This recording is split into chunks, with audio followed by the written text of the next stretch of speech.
All right, welcome everybody back to the PHLY Sixers post-game show. Derek Bodner joined by Rich Hofmann to talk about something we haven't had very much practice doing, which is a loss. The last time we spoke about a loss was opening night. Sixers had reeled off 8 in a row, not to be tonight. How you doing, Rich? And Derek, they did it in the NBA Cup. How could they do this to us? Yeah. It's clearly the fault of the courts, those bright red courts. Distracted everyone on the Sixers. That's why they shot 6 for 22 from three-point range. The only explanation I could come up with. No, it was, I mean, look, I think this was... By the way, that court is an awful, absolute disgrace. Awful. And I've probably received more pushback on that than I expected, but between the bright red and just the overall, I find the lack of differentiation between inbounds and out of bounds distracting. I think that's a real design flaw. Purpose of a court should be so you can see where you are on it, and I think that's fundamentally tougher on these. And I just think it's ugly, but I've received a surprising amount of pushback on that. That's proof that people will push back against literally everything. Yeah, you make a statement online, you will get pushback for it. I think my problem with it is it hurt my eyes to watch. Like it just, it reminded me of like the Kool-Aid Man crashing through the brick wall, or the Kenny Rogers Roasters episode of Seinfeld where Kramer and Jerry went blind. Basically, it was rough to watch. But we could talk about the game because the Sixers, no excuse. I mean, if they did make the excuse that the court was messing with them, I got to be honest. I'd be like, I'm not usually for those excuses. I might be like, I kind of feel that. But they were bad. No, if it was like they were like if Furkan stepped on the out of bounds line 4 times, I'd say, I think that could probably be attributed to the court. The lack of effort was probably not because of the red court. I don't want to give them that kind of out. It was a frustrating one. And it was one I think you could see. And look, Joe was dominant at times. Like he got to the free throw line constantly in the first half.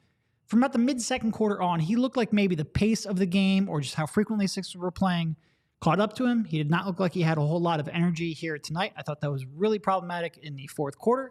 But really, I thought the energy level was not great for much of the night. Maxey had a down game, especially the first 3 quarters he was down. Again, I don't want to make too much out of that because Maxey's, the last show we did, he had dropped the 50 spot and we were talking about him and there's all kinds of comparisons online about comparing his stats to like 23-year-old Steph and Harden and D-Wade. And there's all kinds of crazy comparisons. For the most part, he's earned that with his play. He's allowed an off night, but he was certainly off here. And when you look up, and obviously they're down Nick Batum. He was out for personal reasons. They're down Kelly Oubre. He was out because he got hit by a freaking car. And he's got a couple of cracked ribs. So they lost some depth, and you looked up, and Marcus Morris was posting up, and your offense was being run by, DeAnthony Melton and Tobias Harris. And it's like, all right, this might be a tough one, especially against a team that gets up and down the floor like the way the Pacers do. I mean, speaking of what a weird game it is, I feel like we've done a lot of these pods early in the season, and we've talked about Sixers win. But man, DeAnthony Melton was terrible. And this was the exact opposite. DeAnthony Melton shot 10 free throws tonight, Derek. Yeah. 10 free throws. Tied a career high in makes. He went 10 for 10 from the free throw line. Career high in attempts was 11, so he was 1 off of that. And again, I thought he was a player where he made a 3, had a couple of drives. You probably thought oh man, this is a little wild. I'm not sure I want to see DeAnthony Melton trying to create this much in a half court. But when the Pacers were so bad defensively and when nobody else really seemed like they had it going, he had a real good night. And I think the most telling thing, or at least the most important thing, is the fact that he went 4 for 6 from 3, just because you need him to get that shot back so that when your 2 stars are playing like the stars we believe them to be most nights, he can play a complementary role. But they needed everything. And I thought Tobias was strong.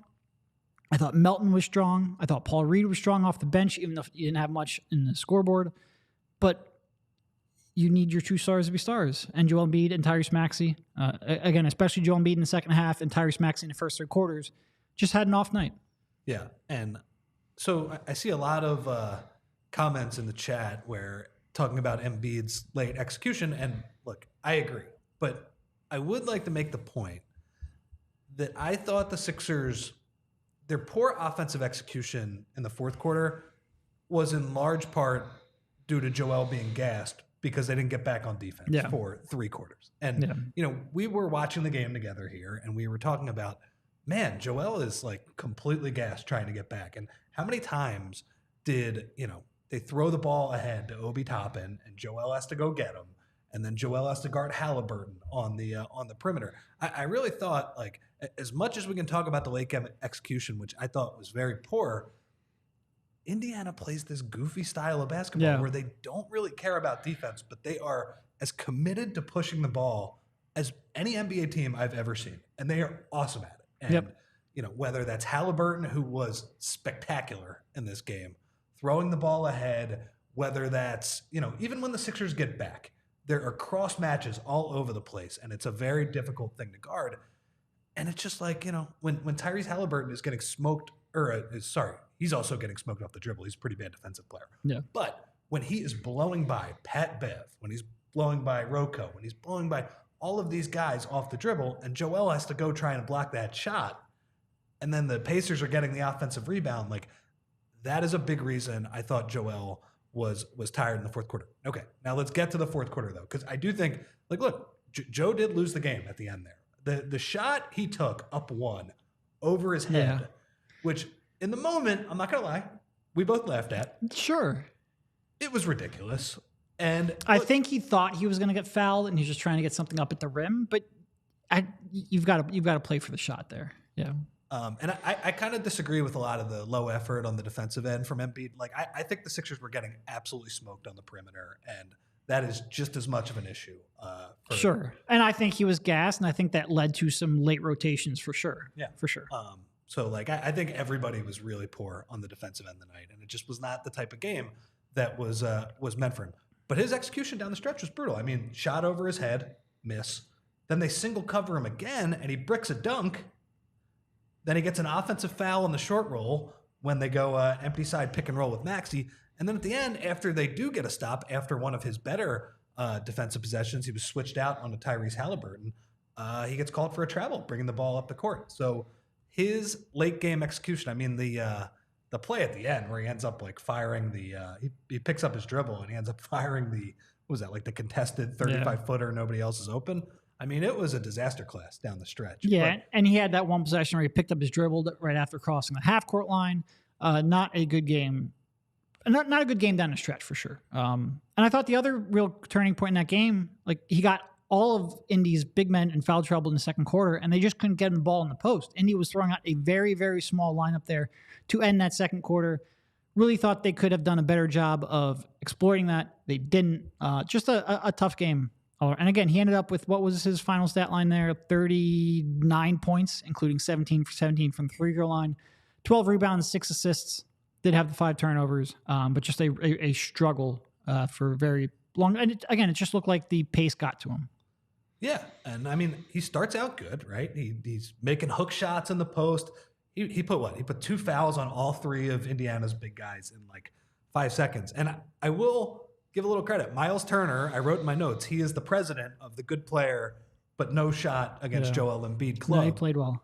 I think Jared Allen is the vice president of that club. Right. But Miles Turner was better than Embiid down the stretch, and Indiana just out-executed them. But I really, I need to emphasize, Indiana running the ball down the Sixers' throat, that was something that, the fourth quarter was an accumulation of how tired Joel was in the first 3 quarters. And, he takes a shot over his head, which was really bad. But I do just want to emphasize that I think the Sixers, in a lot of ways, lost this game with their poor perimeter defense. Indiana plays absurdly fast. How many times did Obi top and lay the ball in after a made basket? Yep. And that's part the Sixers not getting back on defense. That's part Indiana executing their game plan. And, I think in that first half, Indiana shot 25 threes. Sixers did a much better job in the second half on the defensive end. But a lot of the damage was already done. No, when you give up 25 threes and a half, you can't then pat yourself on the back for giving up fewer in the second half. Yeah. So, look, Indy plays one of the goofiest styles you'll ever see. I mean, they played that goofy style the other night. The only difference was that Tyrese Maxey was awesome, and he was below average tonight for him. So, that is such a weird team to play, and it's a very tough team to play twice. I would also say, I'm not panicking too much about the Sixers because I think we've seen over the years, it's pretty hard to beat a team 2 times in a row in these back-to-back. Incredibly tough. Yeah, no, that's something Kyle brought up in the last show. It almost never happens. So again, I feel like we're here, right? We have to talk about the game. It wasn't a great game to talk about. I'm reading almost nothing into it. especially when you talk about the fact that Batum was out, that Oubre was out. All of a sudden, that wing depth that we thought they sort of had, that was gone. You're playing Marcus Morris is playing way more, and you're featuring him on offense out of a timeout. Weird shit happened. It was a frustrating game to watch. I don't want to panic. I don't want to overemphasize how important it is. It was just a bad game. Julian has a comment. Thoughts on Maxey only taking 5 threes? Seems like he's too good of a shooter to have that low of a volume. I agree. I mean, Rich is president of the 10 threes a game, club for Maxey. I'm vice president. Joel is the president. Oh, yeah, that's fair. He's the one who came up with that. Look, I think Indy has a pretty simple game plan, right? They switch it up finally at the end. There was some shifting on that Embiid Maxey pick and roll. Melton made a 3. But for the most part, they try to beat you in the math battle. They try and shoot more threes than you. And on defense, they actually allow the fewest number of threes in the league, at least the percentage-wise. Right. And I think partially that's because they're just letting players like Pat Bev walk to the rim and score. Their lack of resistance can be pathetic at times, but they are not really helping off shooters. That said, though, I do think Maxey is starting to realize, man, I can just get off these threes whenever I want. Like the separation he gets on the step back. He had one of them tonight. It is outrageous. And I think Nurse made a really good point after the game on Sunday, where it's like, man, it's really hard to guard him. Like when he's that fast going to the rim and you're worried about him getting all the way to the cup, getting into the paint for floaters, and he could just cross over and step back. Yep. That's how you get that separation where Bruce Brown looked like he wanted to quit the other night. So I do think he probably can do a better job of hunting those threes. And, I think at least early in the season, he's seen, himself have these big games. Maybe he can have the confidence to do that. But part of it is just Indiana is forcing him inside the paint. Yeah, and by forcing him inside the paint, yes, they're running him off of the three-point line and then sending no help defenders his way.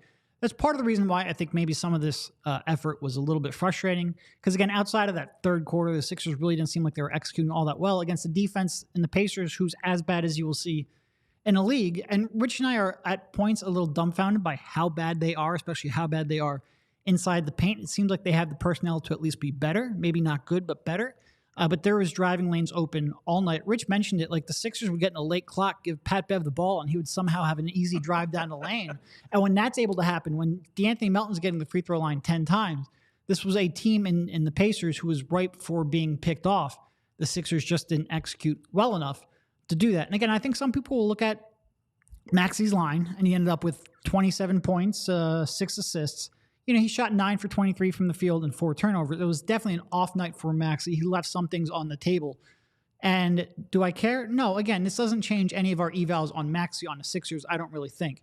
This was a game that was there, and they let it slip. That's going to happen at various points of the season. They are 8-2. They are coming off of an 8-game winning streak. It's just a tough game to watch. And look, 37 threes to 22. That's not great. Like the Sixers shot 50% from the field.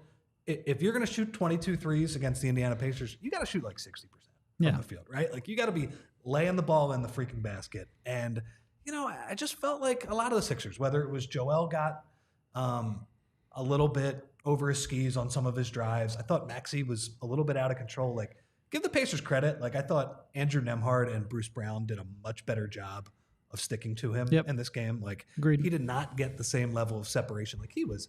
In the second quarter of that 50-point game the other night, it was embarrassing how easily he was getting into the paint. So for them to offer a little bit more resistance, I think you do have to give them credit. But yeah, just look, off night from the 2 stars. Look, it's going to be tough. Like I think what is tough about this game is Nick Nurse said, I believe at practice yesterday, Kyle had the quote. I think he said, "Throw your ace and pray for rain." Right. Well, they threw their ace tonight and.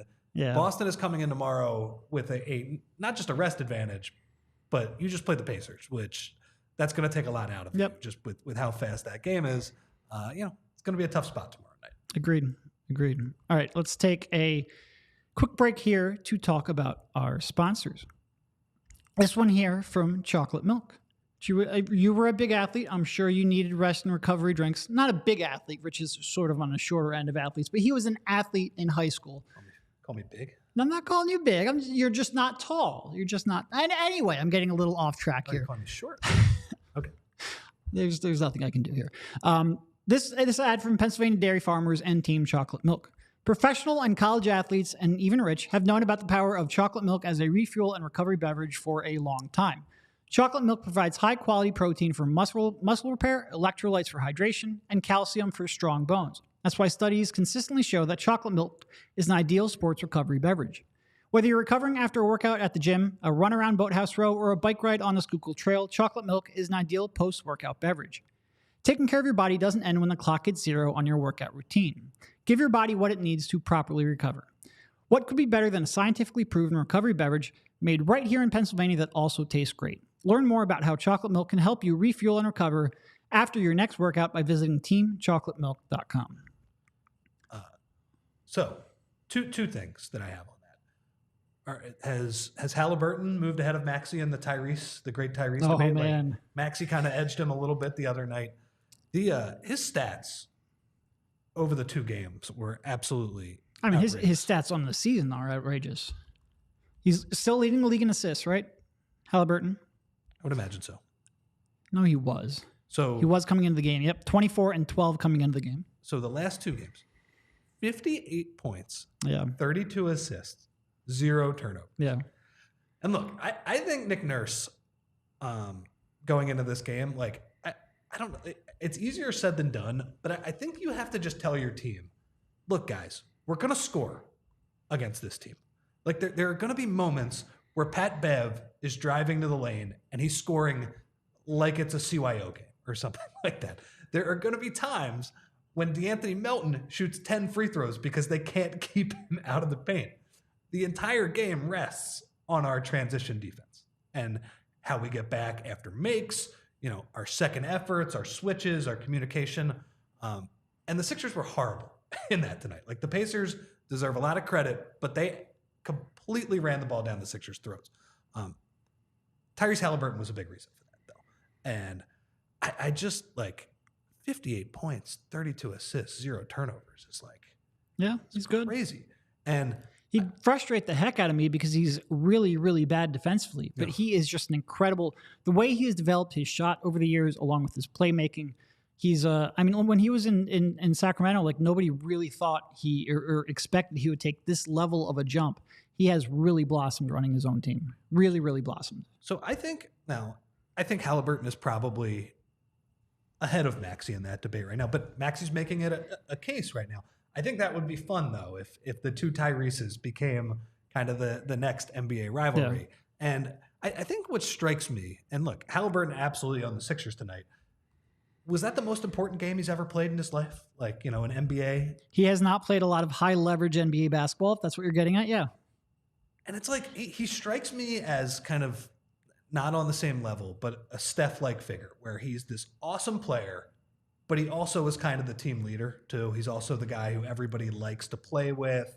He seems like he's also when you're the most important voice in the locker room and also the best player, that's pretty rare. That said, he has not played in many good games. His team plays ridiculous defense. As good as they are running the ball on the Sixers, their defense, I'm sorry, you cannot get to the level that I'm sure the Pacers want to get to with a top 5 offense and a bottom 5 defense. You need to be a little more balanced on both sides of the basketball. So I think that's a good debate because Tyrese obviously has better teammates, right? I think we can safely say that with Joel. You might want to go by their last name when they're both Tyrese. Oh, you're right. Maxey has better teammates. I don't know. Archives. I know what you were saying. Clearly, the Pacers didn't have better teammates. I'm just picking on you. But he's also counted on to do a lot more. Yes. He's been counted on to play winning basketball in a way. We judge him in a different way. When Tyrese Haliburton goes for 25 and 12 and they lose by 30 because they can't score or can't defend, nobody really cares. When Tyrese Maxey has a tough night, people are very passionate in the chat, all those things. So I think that's going to be a fun thing moving forward. The one thing I will say about Haliburton, he made the Sixers perimeter defenders look like Looney Tunes on some of those pick and rolls tonight. He made Pat Bev trying to reach and guard him. I felt bad for Pat Bev. He was just not even in the same area code. No. I think the worst one of the night, too, he made Dan House look awful on one of those. We talked about the separation that Maxey was generating on a step back. Yeah. Dan House was in another area code on one of those. And, he's obviously very crafty. He knows how to reject the screens, but he did a great job on the Sixers perimeter defenders who had nothing. And I think that also can kind of lead into, the wings were not very good tonight for the Sixers. And that's probably where maybe the short-term concern comes in if you're going to play a little while here. Without Oubre, especially on a night where Batum is away from the team, there was just way too much Marcus Morris for my liking, quite frankly. And again, I feel like we talked about this a lot in the preseason. We thought it would be, hey, why don't you play Jaden Springer over Patrick Beverley? Like, no, how about you play him over Marcus Morris? I don't really necessarily need to see a whole lot of Morris here in the future. Again, especially if they're going to have to play without Oubre for a little while now. And Cove didn't look like he really had it. It was just we went from like they have too many wings, I don't know who to play, to, man, if they could just find one playable wing here. Dan House had a struggle. Like there was just not really outside of Tobias, there was not really a forward who had a solid game here tonight. And again, I feel like a lot of things just kind of came to a head between the pace that the Pacers play at, Sixers being down 2 wings, Embiid clearly looking gassed towards the end, and Maxey maybe having a slight off night in terms of shooting. It's just a lot of things happened, and they still had a chance down the stretch, which probably makes some of the execution problems they had a little more frustrating. Again, none of it is really something I want to react too strongly or overreact to, but it was they put themselves in a position to win that game, and then 11-2, a real quick 11-2 Pacers run, and next thing you know, it was flipped the other way. Well, and look, we've talked about it's really cool that this team has wings now. Unfortunately, because of the scary thing that happened to Kelly Oubre and Nick Batum being out tonight, I think those are the best 2 wings. Oh, yeah. Yeah. Right? Yep. And I think certainly in the case of Kelly, that's the guy who can do the most.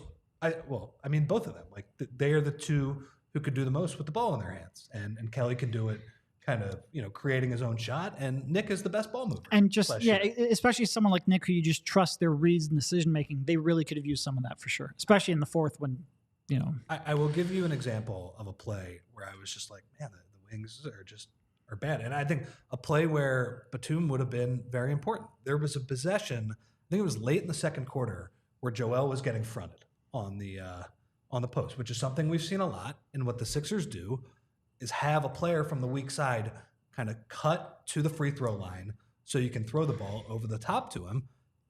They threw it right to Dan House. Dan House made a perfect play. Like that was the right read. They just dropped the ball. Yeah. And it's like at some point you just got to catch the ball, man. Yeah. And he's looked pretty out of it so far. Yeah. Like I think there's a reason he was kind of out of the rotation. I think Marcus Morris was -16 in 9 first half minutes. That wasn't all on him. The most concerning thing I think I saw all night was when Morris made that turnaround from the post, because he went, oh no, he's going to try it again, and then he airballed the next one. And look, there were plays where Morris, like I think Obi Toppin had a layup where Marcus Morris is just completely flat-footed on the back line. Like he doesn't offer a ton of resistance, and he's not much of a ball mover either. I think even when he played for the Clippers, like his favorite shot is like to post up a smaller player and shoot that 12 to 14 foot turnaround. And that's like not good offense at this point for the Sixers. So I think hopefully, when Batum comes back, you see less of Morris. Like that lineup in the second quarter, I think it was Embiid, Beverley, House, Morris, Melton. Now they were lucky they had good Melton tonight. That's not going to work moving forward. No, and I feel like Embiid without Maxey and a whole bunch of these weird lineups, it is going to be tough sledding. Like it was weird. We've always, for the entirety of Joe's career, said they can obviously start with Joe and his co-star. They can outrun or outscore the opponents. A lot of times when Embiid's in there, they still outscore the opponents. Can you survive the minutes without Embiid? So far this year, they've survived the non-Embiid minutes as long as Tyrese is in the game. It's been tougher to survive the non-Tyrese minutes. And a lot of that is just because they have no other viable ball handlers. This was certainly another game here where you're watching. And again, it was a good DeAnthony game. You really needed that, both because you really needed him in this game and you needed him to get back on track. They just need ball handling and shot creation in the worst way outside of Tyrese. Can I give a quick shout out? Tobias Harris is a badass, man. Yeah. He is like one of the most underrated, toughest dudes going. And I know, obviously, tonight they were checking for a concussion, which is a little bit different than being a tough guy. But I would even say on top of the concussion, the way that Bruce Brown landed on his neck, like I would be out of commission for a year if that happened, right? Like I would be like, I'm not showing up to podcast tomorrow. You know, I might have the sling on my neck for a while. And he was like, no, man, I'm shooting these free throws. And I think we saw it. Remember, it was game 4 in the bubble. He had that really scary fall. And I just like the amount of times we've covered this team, and I feel like Tobias has a bad injury, and then he like goes to the locker room and he comes back 3 or 4 minutes later. He's a very underrated tough guy / badass. Yeah. And I mean, look, even without that, like, what do you end up with in terms of, hold on, I should probably have this up. It's part of my job. There is a war. There's a lot of debate over Embiid. How dare you call him a down night? He had 39. He had periods where he was down. Fourth quarter, he struggled. But anyway, it doesn't matter. We don't need to get into that. We already talked about that. Let them fight. Yeah. Tobias ended up with 1 free throw tonight. 1 free throw attempt. I don't think that really, it's weird because on the one hand, I feel like he is attacking the rim harder and more decisively than he has most of his Sixers career. I think a lot of that comes down to the fact that he's getting those opportunities in transition, just kind of take it at the rim, you know, bully his way in there off of, again, transition, maybe unset defenses. I think he's attacking probably better than he has. That's how he ends up with 17 field goal attempts, only 1 from the 3-point line. I don't like that. I would like for him to get up 5 3-point attempts. But if the counter to that is he's going to get a lot more shots in early offense, and get a lot more shots at the rim, he ended up with 22 points, 7 rebounds, 2 assists on 11 for 17 shooting. To be fair, he would have had 2 more free throw attempts, but he had to leave the game, which brought up some confusion, I think, not only with fans, but also the referees. Because, so Tobias, he left the game basically to get checked for a concussion. Most times, if a player who gets fouled can't take the free throws, the other team gets to select the free throw shooter, and that player can't return to the game. The only one exception to that is if it's to get checked for a concussion. So because of the concussion... By the way, good rule. It is a good rule because you should not be concerned about taking a player out to get eval'd for a concussion. So instead of the Sixers being able to select their shooter, the Pacers selected KJ Martin. He came in, he missed 2. The referees... That was a tough couple of KJ Martin minutes. Tough KJ minute. Misses 2 free throws and then stands in the wrong place. A couple minutes later, like legitimately a couple possessions, the referees realized their mistake, let Tyrese Maxey take those 2 free throws instead. Maxey ended up making them, and Tobias was allowed to come back into the game. And again, that was all because that was a concussion protocol. If that was any other injury, if Tobias leaves that game without taking those free throws, the Pacers get to select the free throw shooter. Tobias can't re-enter the game. Caused a lot of confusion, not only for, I think, fans, for the broadcast, and certainly for the referees. It's not the first time the refs in a Sixers game have given the ball to the wrong free throw shooter. I believe we saw that in the postseason last year. Just a slightly more high stakes environment because, again, Derek, this is NBA Cup basketball we're talking about. And also, it's like these guys don't want to go to Vegas and play an extra game and get $500K. Yeah. I'll go to Vegas. If you give me $500, I might not come back to Philly with that $500K, but I will go to Vegas and take an extra $500K. I'm all right with that. Then again, my pay scale is a little different than Joel's, so I understand that there's a different motivation there. Two Tobias points tonight, couple record scratches on open threes in the corner. Come on, man. You got to let that go. And that has been a problem in his career. Load up. Load up, brother, and he just doesn't do it quite as much. And you saw, I think there was one, I forget, it was in the middle of the game. Joel and Tyrese were both pretty frustrated with him. I think it was towards the end of the first half. But the one major positive point for Tobias, and I think a team like Indy kind of exacerbates it where he gets more opportunities to do this. He has been really good just bullying dudes one-on-one in transition. Where, I think when DeAnthony Melton takes a guy one-on-one in transition, you're holding your breath. It's not always the greatest thing in the world. But when Tobias does it, I feel like he's shooting a really high percentage. I feel like players are bouncing off him. He's found the right angles on finishes. It's something I think we saw a lot more when Ben Simmons was good and pushing the ball to him in transition. But Tobias is doing it himself now. So that's been really good. But I think, look, I saw in the chat that I thought they were going to win when he came back. Like, that was like a nice emotional bump. Sure. And, Tobias makes the first shot. He banks in one of those mid-post ISOs. So just wasn't to be tonight, though. No, I mean, look, D'Anthony going to the rim in transition, it's a little bit like me going into an ad read. You're hopeful something good might come of it, but you're holding your breath the entire time. Speaking of which, the Sixers have a big game here coming up tomorrow.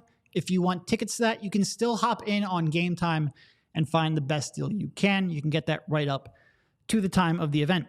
Buying tickets to your favorite event shouldn't be stressful. Game Time is the fast and easy way to buy tickets for all sports, music, comedy, and theater near you. With killer deals on last-minute tickets and their best price guarantee, you can stop stressing over the tickets and start getting hyped for the fun you'll have. Game Time is the place for last-minute ticket deals. Forget planning months in advance. Like I said, you can go to tomorrow's game.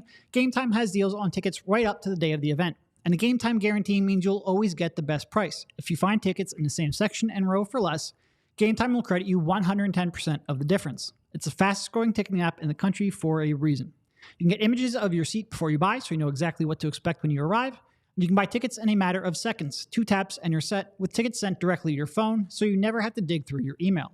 Snag the tickets without the stress with Game Time. Download the Game Time app, create an account, and use code PHLY for $20 off your first purchase. Terms apply. Again, create an account and redeem code PHLY for $20 off. Download Game Time today. Last minute tickets, lowest price guaranteed.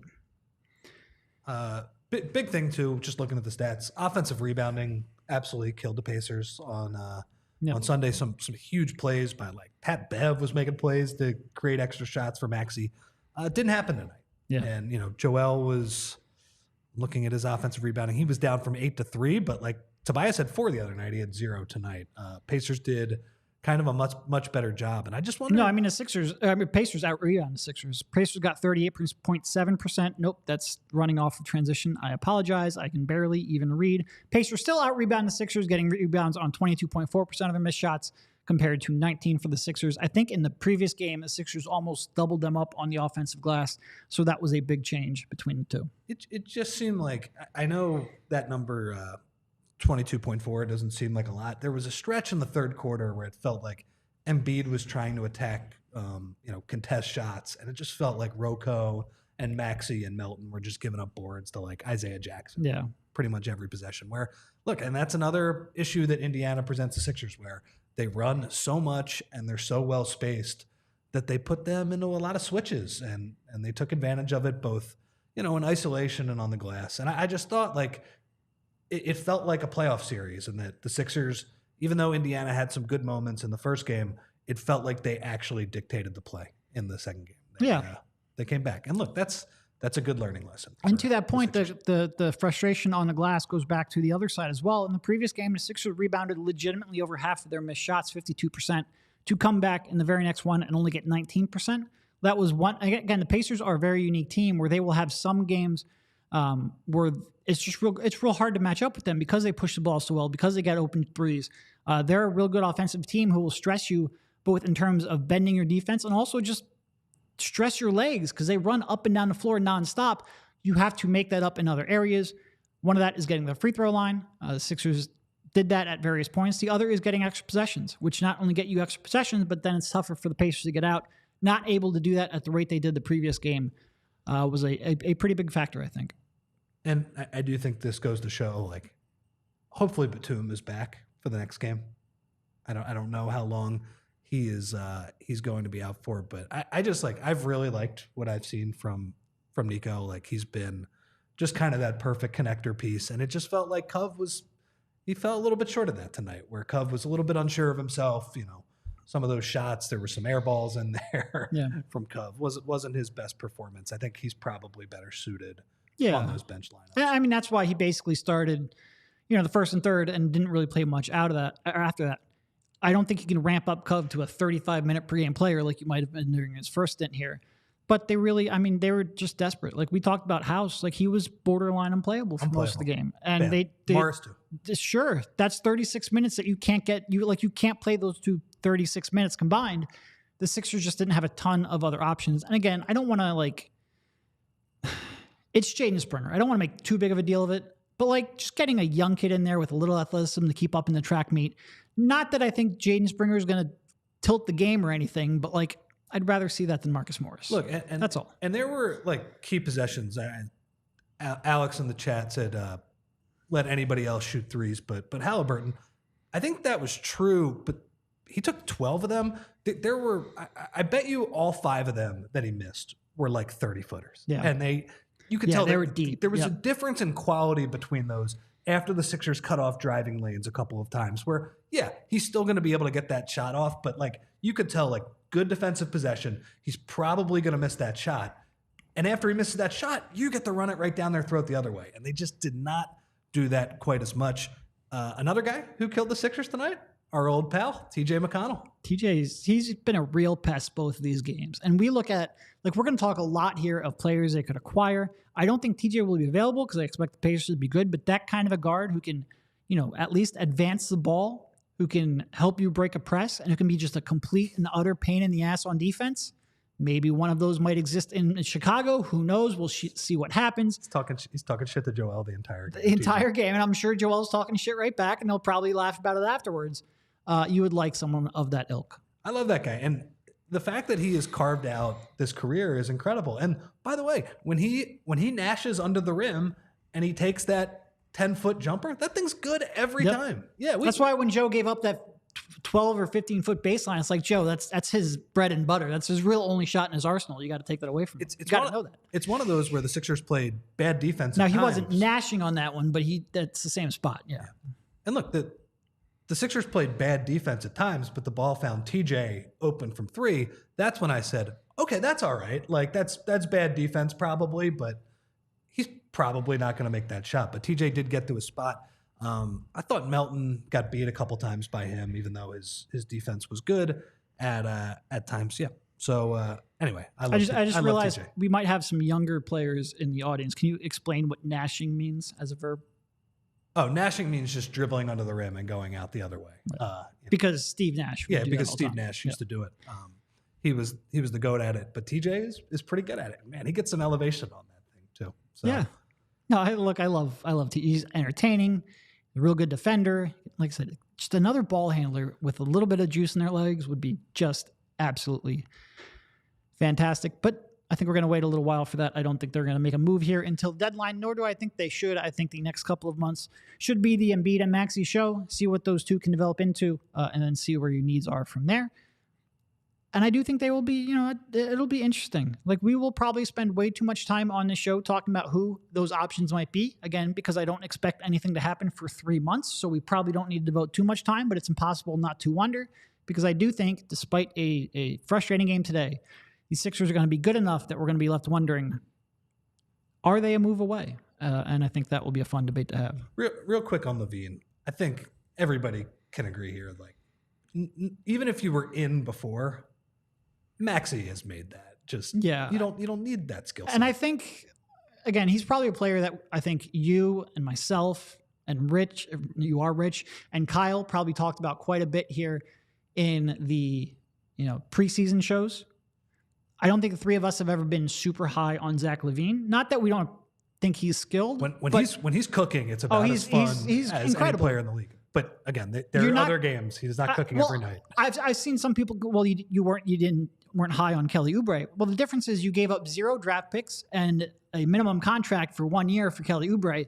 You've got to believe in Zach LaVine as a missing piece a lot more to give up multiple draft picks to take on $200 million in salary. You've got to view him as the missing piece to a championship team to say, yes, go out there and get him.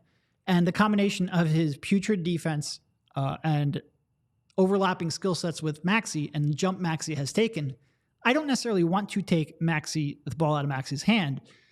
I want to, first I want to just watch him for the next 3 months and then reevaluate that. Exactly. And I think the LaVine trade might end up on a different timeline than that.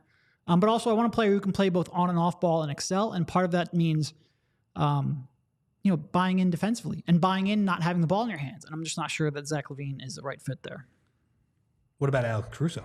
Oh, I love Alex. I love Caruso. I love him. As a fit on this team, too. I mean, he's not a perfect fit because, like, if you get frustrated by people not shooting threes, I feel like he's going to drive you pretty insane. Every time I go on, like, StatMuse or Basketball Reference and I look up the players with the lowest usage rates in the league, it's like PJ Tucker, Pat Bev, and then Alex Caruso. Yeah. And, look, I think when it's Alex Caruso... At least now you'd only have 2 out of 3 on your team, though. Exactly. But when it's Alex Caruso and you would actually be giving up stuff to get him, I'm going to be a little more critical of that than Pat Bev. Well, and it's also frustrating because he's a pretty good shooter, too. It's not like he can't shoot. It's just on very, very low volume. That being said, the way that somebody, what is he, 6'4"? the defensive impact that he can make at 6'4" like that is just incredible. I really enjoy watching him play defense. If they can find a way to get him on the court, for sure I would have interest. This is not the bar that I would judge him on. But if they had him tonight to guard Tyrese Haliburton, I think they probably win the game. Yeah. Not to say Haliburton would not have still had a huge night. I just think there would have been worked a little harder for it. Yeah, there would have been a little more resistance on that end. I also got a kick out of the report that the Milwaukee Bucks would like Alex Caruso, which what are they trading for? Yeah. The amount of people, by the way, on Twitter, they're like, no, you don't know. John Horst, he can do it. He makes magic. I'm like, what are you talking about? And then they're like, well, people said we didn't have assets before trading for Dame. It's like, no, you got rid of all of them to get Dame. Yeah. You literally traded a I don't want to say a star, but a borderline all-star level point guard. What do you mean you didn't have assets? And then you had 3 years of draft picks that are very valuable.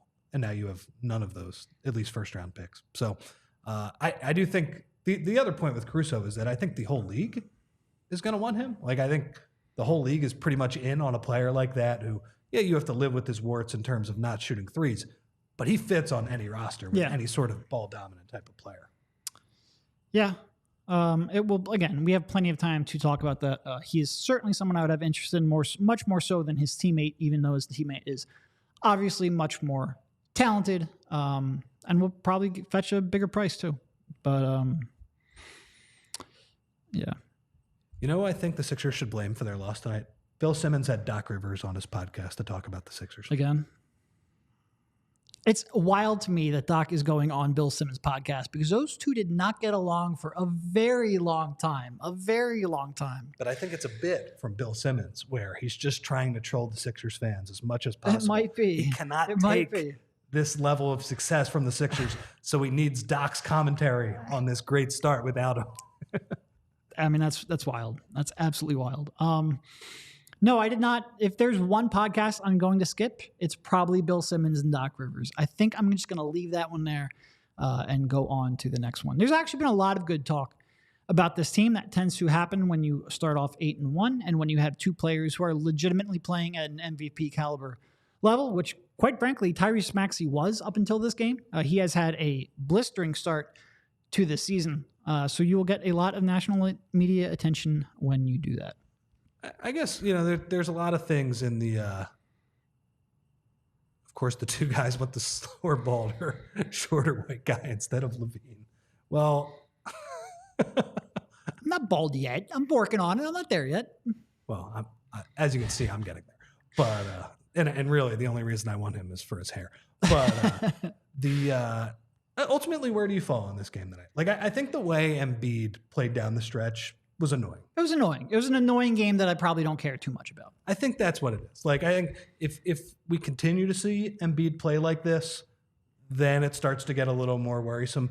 But also, like, there's 82 of these games. Like, he's going to be shitty. And again, he was real good in the first half, especially at points in the first quarter. He's going to have quarters where he's shitty. It's just going to happen. That's fine. There's going to be poor. I mean, how much can you really complain when they're 8-1 and Tyrese Maxey, like I just said, was playing at an MVP caliber level? Like, you can't overreact to one game. It's just some games will be frustrating. Again, I think there were maybe some concerns you have about this team that might have been shown throughout the course of this game. I think maybe the need for more depth and another creator, especially on nights when you're short a couple of pieces, that was shown. But they probably win this game if your two stars plays like stars down the stretch. That's not going to happen. You can't expect them to execute 82 out of 82. Annoying game that I probably don't care too much about.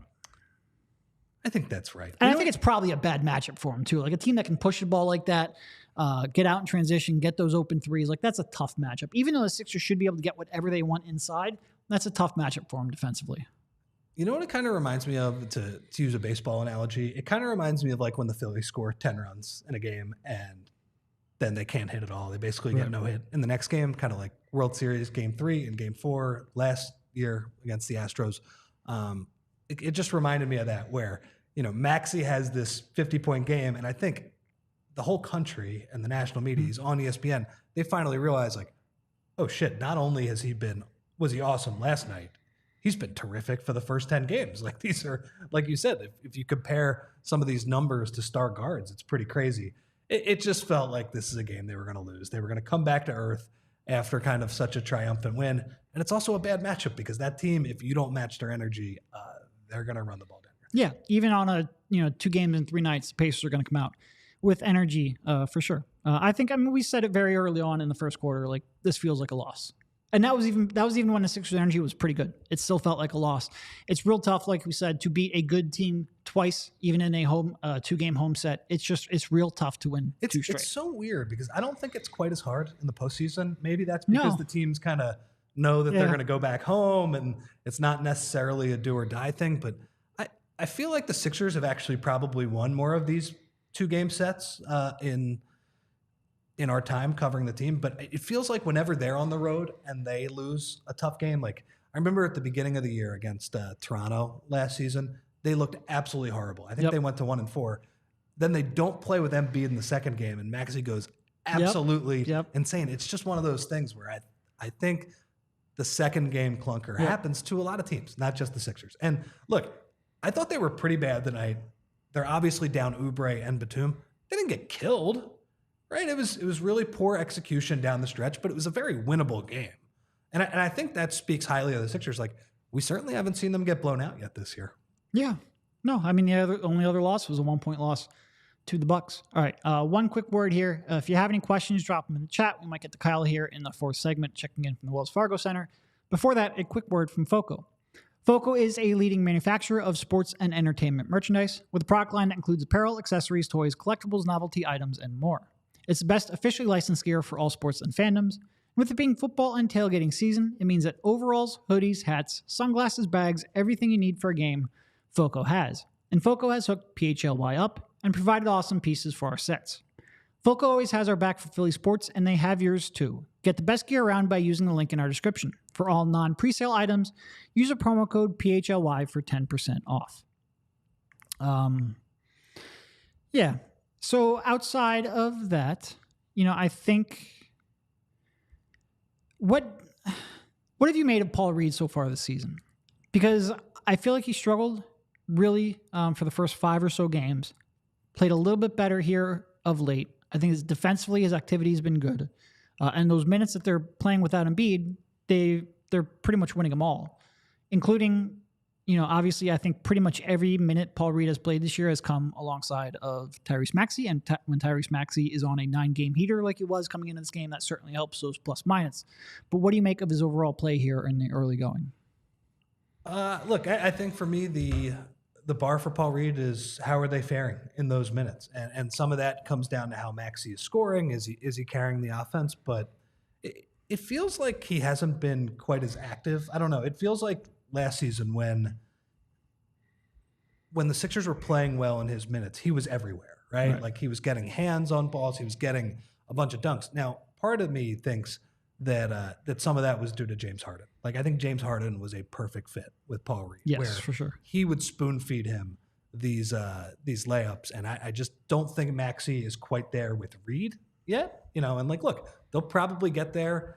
Doc always used to say it. Those were the 2 guys who would work out early in the morning together. They clearly like each other. Tyrese loves him some Paul Reed. But I think the Maxey and Embiid pairing has made more strides than Maxey Reed, I would say. And that's not surprising. Joel's a little bit better than Paul. A little bit. What do you think too? I take it back because we're a detail for accuracy here. Paul Reed has only played 94% of his possessions with Maxey on the court. He has actually played 15 whole possessions without Tyrese. No, honestly, don't remember them. Must be at garbage time. Look, I think. Do we have Kyle? Okay. All right. I think we are going to go check in to Kyle here from the Wells Fargo Center. How you doing, buddy? Nice hoodie. You can get that at PHLYlocker.com. Yes, you can. I don't know if I can get there we go. There's the logo on the screen. Hope you guys had fun stalling, waiting for me to get to the end of the pod. So, Kyle, what did Nick Nurse have to say after that one? So, not super negative, obviously, after ripping off a bunch of wins in a row. It said something to the effect of he thought that they were probably inches away from maybe doubling the turnover number for Indiana. He said he thought that they hit on a lot of crazy cross-court passes late in the clock. They'd played good defense, good rotations, and then some of this is just a credit to Tyrese Haliburton, where the guy's able to make weird angle cross court passes, and so that was a big thing. Obviously, the offensive execution left a lot to be desired. These guys were not heavy on explanation after the game, I would say. I think they probably kind of chalked it up to long season, breaks don't go your way. I mean, before we got to the part of the game where Joel was turning the ball over and, clogged toilet offense there in the final couple of minutes, I think there was a missed dunk that he had after blowing by Turner. There's some open threes that Tyrese missed. So I think their overall sentiment was they left money on the table tonight. Was there any kind of update on Tobias? Obviously. Okay. Any kind of update on Tobias, his status, how his neck is feeling, all of that? No, I honestly, I don't even remember if it came up after the game. I think everybody sort of assumed that since he checked back into the game after, what, he missed like a minute or two before coming back, that was kind of just the end of that situation. I don't know how weird it was for you guys watching on TV, but that situation with the KJ Martin free throws that they later had to review and figure that out, I understand it's a unique scenario. It doesn't happen very often, but that was just bewildering in person because we were getting no explanation up to the point that they actually announced it over the loudspeaker. So glad they finally cleared that up.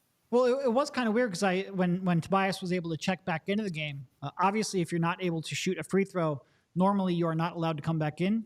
Concussion is really the only situation where they allow that. And I tweeted out the direct rule from the rule book, and I completely skipped over the fact that the team with the injured player gets to select the free throw shooter. I didn't read that. I just saw the player with the concussion is able to come back into the game after checking. So I think if I would have done a little more due diligence on the rule, I should have been able to figure that out before they actually allowed Tyrese to shoot that. But I don't know if I've ever seen that before. I think that was new territory for me for sure. Yeah, well, I was yelling about it on press row and I didn't know the rule at the time. I had not seen your tweet digging that out. It didn't really make any sense to me that Bruce Brown climbed Tobias like a fucking tree. And then it was like, oh yeah, they get to decide who's shooting the free throw here after he basically assaulted the guy. Not really intentionally, but still it would have been a really goofy thing to be like, yeah, he fouled the hell out of him. Oh, and you also get to pick who shoots the free throws now that you injured him and he's out of the game. Yeah. No, we were talking about that. It seems like a good rule to have, just so the fact that you can encourage players to go get checked out for a concussion and not feel like they have to do something just to stay in the game. I agree with that. Kyle, I saw Nick Nurse said something about the Pacers' physicality against Tyrese. I think good buddy Austin Krell tweeted that out. What was he saying? Was he saying that he thought there should have been more fouls on some of those drives for Tyrese? Yeah, and then he softened that a little bit by saying, that being the case, once you understand how the officials are calling a game, you got to learn to play through it. I do think both at the podium and in the locker room, there was some discussion about how the Pacers played. And I think the suggestion was kind of that, Joel obviously drew a ton of fouls early. 2 on Miles Turner, 2 on Isaiah Jackson, 2 on Jalen Smith, all in the first quarter. And I think he almost believes that ended up being a negative for the rest of the team because there becomes a point where the officials are just not going to call fouls on every possession. It's sort of the old Seattle Seahawks football defense. Yeah, exactly, where they commit pass interference 50% of the time, and then at the end of the game, he's blowing up Michael Crabtree. So I think Tyrese specifically probably felt that he was getting pushed and shoved and pulled for portions of the game tonight that didn't get called, but he said at the podium after the game, he's like, look, I got to play through it. I got to stop. He said a few times he actually looked to draw fouls and maybe exaggerate contact. And instead of doing that, he's got to go strong to the rim, either dunk it, lay it up instead of shooting those runners and throwing his arms up and things like that. So yes, I thought they said that they thought that the whistles were tight for parts of that game, but I think they ultimately landed on they have to learn how to play through that and adjust to that. What did you make of Embiid down the stretch? Like Derek and I were talking, like obviously some really poor decisions. The over the head shot was something else. Like, did you think he was tired just from the pace that Indiana was playing the entire game, or do you think it was something else there? I think there's some of that. I would not be surprised if he was hurting all throughout the night. I can tell you from having watched him warm up, he did go through the full paces, but there was a lot of grimacing, a lot of extra stretching, even like the ball handling he does before he starts his shooting routine. There was a lot more side to side, testing out the hip, his mobility overall. So I wouldn't be surprised if that was some of it, that he just didn't feel like he could move as well, and that limited him in some ways tonight.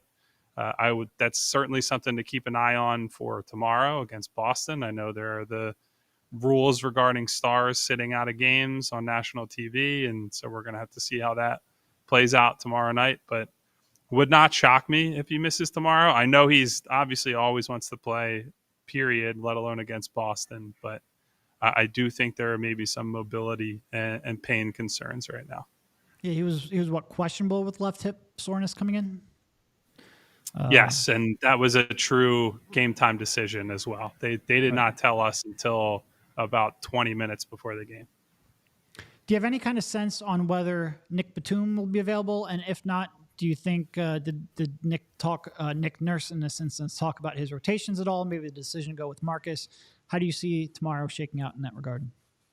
I wish I had a better answer for you on Batum. We're still kind of in the dark on that one. The personal reasons haven't really been elaborated on at all since he's joined the team. I don't even know if it's the same ones he was dealing with previously, and don't want to speculate. I would say that tonight shows you, though, how important Nick Batum is to this team, especially without Kelly Oubre. You know, Kelly offers more of the shot creation element, but Batum has a combination of the connective passing, the ability to run some actions with Joel that stabilizes a lot of these groups. And, you know, Cove only played, 16, 17 minutes tonight after getting a start. So Nick clearly doesn't trust him a whole heck of a lot. Pat Bev played quite a bit and was a real roller coaster with him, with reach-in fouls and all kinds of other silly shit that he did throughout the game. So, yeah, I mean, the sooner they can get him back, the better, but unclear as of now whether he's playing tomorrow. All right. I think that's all I have for Kylie. I got any more? That's all I got. We got another game tomorrow.